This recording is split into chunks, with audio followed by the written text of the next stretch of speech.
नमस्कार. ठरलं तर मग ह्या मालिकेत आज आपण पाहत आहोत. सुमन इथे विचारात पडलेली असते की नागराजने झोपेतनं उठल्या उठल्या माझ्याकडे न बघताच माझं मंगळसूत्र कुठे आहे असं कसं विचारलं.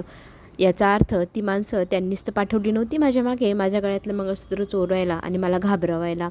असा विचार करत असताना तिथे प्रतिमा त्या किचनमध्ये येते आणि मला सुंठ देते का असं म्हणत सुमनला काम सांगते. सुमन तिच्यासमोर येते आणि तिच्या गळ्यात मंगळसूत्र नाही ही गोष्ट तिच्या लक्षात लगेच येते. अगं तुझं मंगळसूत्र कुठे गेलं? तर ती म्हणते बाजारात पडलं. तर ती म्हणते मला सांगायचं ना, आपण नाही तर पोलिसांनी कंप्लेंट करू. ती लगेच नाही नाही नको नको म्हणू लागते. ती सायलीला डाऊट येऊ लागतो. सायली म्हणते का नको? मग ती सांगू लागते खरं तर माझ्या मागे गुंड लागली, त्यांनी माझे मंगळसूत्र माझ्या गळ्यातलं खेचलं, बांगड्याही मागत होते पण मी तिथून पळ काढला. तू अशा ठिकाणी गेलीसच कशी म्हणून रविराज प्रश्न विचारू लागतो. त्यावेळेला ती पोलिसात जायला नकार देते कारण तिने नागराजचा पाठलाग करत शहराच्या बाहेर एकदम निवांत ठिकाणी ती अशा ठिकाणी जिथे कोणीही माणूस राहत नाही अशा ठिकाणी गेली होती. त्याच ठिकाणी तिथे ही घटना घडली आणि आता मंगळसूत्र कसं चोरीला गेलं नागराजला जर कळलं तर नागराज सावधान होईल. आता इथे रविराज चिडतो, तुला काय गरज होती? तर सुमन सांगू लागते की मला सायलीने सांगितलं होतं लक्ष ठेव, पण मी बाहेर तिला न सांगताच गेले, बाहेर जायला नको होतं असंही ती सांगू लागते. आणि इथून पुढे सायलीही म्हणते काकू लक्ष ठेवायचं पण फक्त घरातली घरात, बाहेर एवढा रिस्क घेऊन त्यांच्या मागे जायची काहीही गरज नाही. मग तुम्ही मला वचन द्या इथून पुढे तुम्ही कधीही त्यांच्या मागे मागे जाणार नाही. असं सगळेजण ते तिच्याशी बोलत असतात आणि मग तीही या गोष्टीला होकार देते कारण तिला माहिती आहे तिचा नवरा काहीतरी चुकीचं करतोय. पण आता आपल्याला घरातूनच लक्ष ठेवावं लागेल, बाहेर जाणं म्हणजे जीवाला धोका निर्माण होऊ शकतो असंही तिने सगळ्यांना सांगितले. आता सायली म्हणते तुम्ही इथून पुढे एकटीने कुठेही जायचं नाही. अस्मिताला घेऊन कल्पना ही बाजारात गेलेली असते शॉपिंग करण्यासाठी. लहान बाळाची तिने खूप सारे कपडे खरेदी केलेले असते. तिला खूप आनंद होत असतो आणि तिच्यातला हा बदल पाहून कल्पनाही म्हणत असते तू पहिल्यांदाच स्वतःसाठी काही न घेता फक्त बाळासाठी घेतलं आहे, तुझ्यात किती बदल झाला आहे गं. मग ती म्हणू लागते खरं तर ही शॉपिंग आम्ही दोघांनी मिळून करायला हवी होती पण माझा नवरा माझ्यासोबत नाही, दरवेळेला त्याला मीटिंग येते आणि तुम्हाला सोडून निघून जातो, मला फार वाईट वाटतं. कल्पना म्हणते अगं तुमच्या दोघांच्या करिअरसाठीच तो पैसे कमवत आहे, तू काय एवढा विचार करते आणि स्वतःचं मन एवढं उदास करून घेऊ नको. नेहमी आनंदी राहायचं असतं, दिवस गेल्यानंतर बाळाला पण आनंदी ठेवायचं असतं. आणि हाच विचार करून मग पुन्हा कल्पना तिचं मन भरकटण्यासाठी विचारू लागते तुम्ही बाळाचं नाव ठरवलं का गं? तर ती म्हणते मी तर माझी लिस्ट बनवली पण सचिनकडे अजून काय वेळ नाही. कल्पना म्हणते जाऊ दे, आपण घरात सगळेजण मिळून 5-5 नावं काढूया, त्यातनं 1-2 नावं सिलेक्ट करून ठेवूया, जे आवडेल ते ठेवू.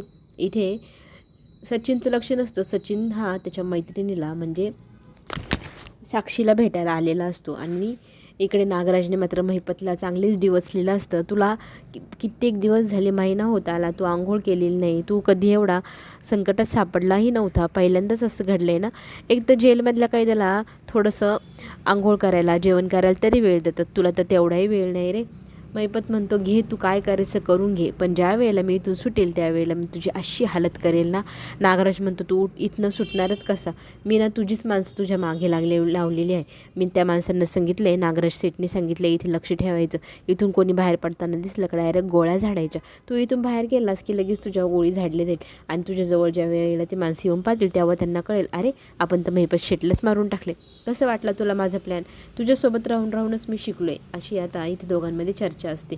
इथे पाणी पिता पिता अस्मिताचे लक्ष समोरच्या गाडीकडे जातं आणि त्या गाडीजवळ सचिन एका बाईसोबत हातात हात घेऊन गप्पा मारताना तिला दिसू लागतो आणि ती आईला सांगू लागते कल्पनाला की हे बघ सचिनकडे. मग ती टकलावून पाहते, हो हा तर सचिनच आहे. त्या बाईच्या एकदम गळ्यात पडून हातात हात धरून तो तिच्याशी बोलत असतो. बोलता बोलता तो तिच्या केसातनं हात फिरवून तिच्या गालावरती किस करतो आणि तिला बाय करू लागतो.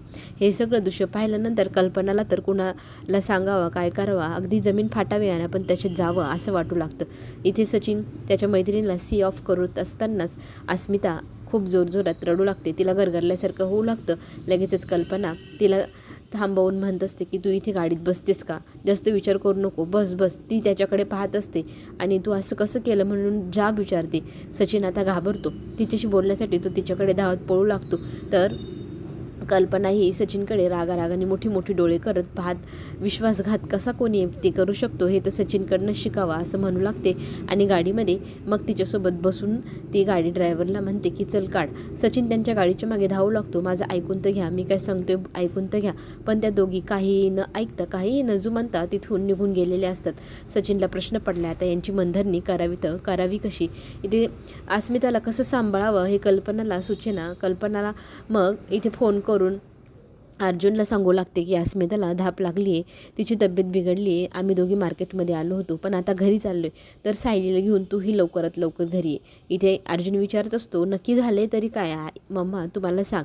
पण त्याची मम्मा म्हणते मी आत्ता काही सांगू शकणार नाही, घरी आल्यानंतर तुम्हाला सगळं काही सविस्तर सांगते. आत्ता मी सांगते ना फक्त घरी या, मी पण घरी पोचतच आहे. असं म्हटल्या अर्जुन लगेचच मी येतो, काळजी करू नका, तू अस्मिताईची काळजी घे असं म्हणू लागतो. आणि घरात मग इथे सगळेजण विचारू लागतात रविराज प्रतिमा काय घडले, येऊ का आम्ही पण तुझ्यासोबत, काही काळजीचं कारण आहे का. अर्जुन म्हणतो काही वाटलं तर आम्ही तुम्हाला कॉल करून बोलवतो, आत्ता आम्हाला घरी बोलवलंय तर आम्ही घरी जातो. सुमनला सांगून सायली निघालेली असते की तुम्ही पुन्हा कधीही एकटं बाहेर जायचं नाही आणि मग ती अस्मितासाठी घरी पळत निघालेली असते.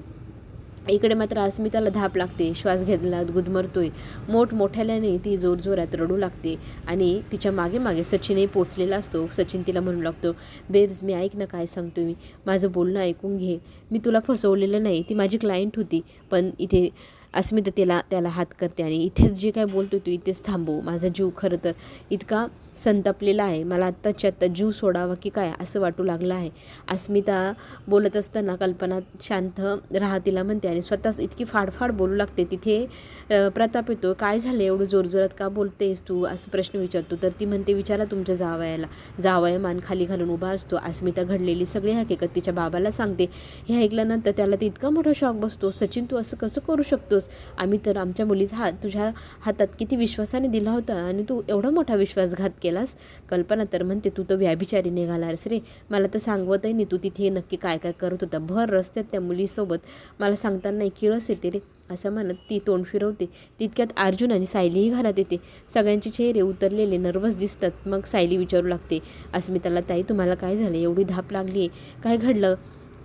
तर अस्मिता तिथे काहीही बोलण्याच्या मनस्थितीत नसते, ती फक्त रडत असते आणि मान खाली घालून बसलेली असते. तर कल्पना म्हणते तिच्याशी काय बोलते, ह्या व्याभिचाऱ्याशी तर बोल, हाच आहे तो खरा व्याभिचारी. असं म्हटल्यानंतर सायली म्हणते असं का म्हणताय आई तुम्ही. तर ती म्हणते हो आत्ता तर मी बोलतानाही लाज सोडणार आहे, यांनी तर भर रस्त्यात लाज सोडली होती. हा त्या भर रस्त्यात एका मुलीच्या गळ्यात पडत होता, तिच्या गालांवर पप्प्या घेत होता, हे पाहून तर मला असं वाटत होतं मी इथेच जीव द्यावा का काय. पण हा व्याभिचारी बघ इथे कसं तोंड वर करून आलाय, मी काही केलं नाही सांगायला. तर तो सांगू लागतो माझं ऐकून तर घ्या, ती फक्त माझी क्लायंट होती.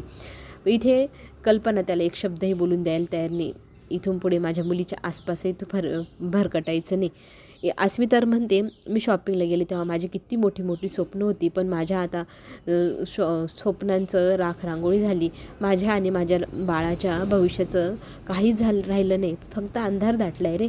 त्याच्याजवळ जाऊन ती म्हणते माझ्याकडे पहा, माझ्यात काय कमी होती रे, मी कुठे कमी पडले. तुझ्या करिअरसाठी मी इथे त्याग केला, इथे इंडियात राहिली, तुला कॅनडाला पाठवलं तुझं भविष्य घडावं म्हणून ना, मी एवढा त्याग केला, एवढं प्रेम केलं आणि त्याच्या बदल्यात तू मला दिलंस तर दिलंस काय. हे असं तू त्या गर्लफ्रेंडसोबत चुम्माचाटी करत होता आणि हे सगळं मी आणि माझ्या पोटातलं बाळ पाहत होतं. असं म्हटल्या इथे आता अर्जुन इतका संतापलेला असतो, त्याला एक शब्दही तो बोलू देत नाही. साडकन त्याच्या खाली वाजवतो आणि मग तो म्हणू लागतो की हे सगळं मला काही दिवसांपूर्वी कळलं होतं, पण त्याने माझ्याकडे एक संधी मागितली म्हणून मी त्याला एक संधी दिली, त्या संधीतही त्याने असं वागावं. हे कळल्यानंतर कल्पनाही म्हणू लागते अर्जुन तुला एवढं मोठं सत्य कळलं होतं तरीही तू गप्प का राहिलास, हे सत्य आम्हाला सगळ्यांना का सांगितलं नाही. तर तो त्याला मारायला त्याची कॉलर पकडतो. आजीचा पाठीमागून आवाज येतो.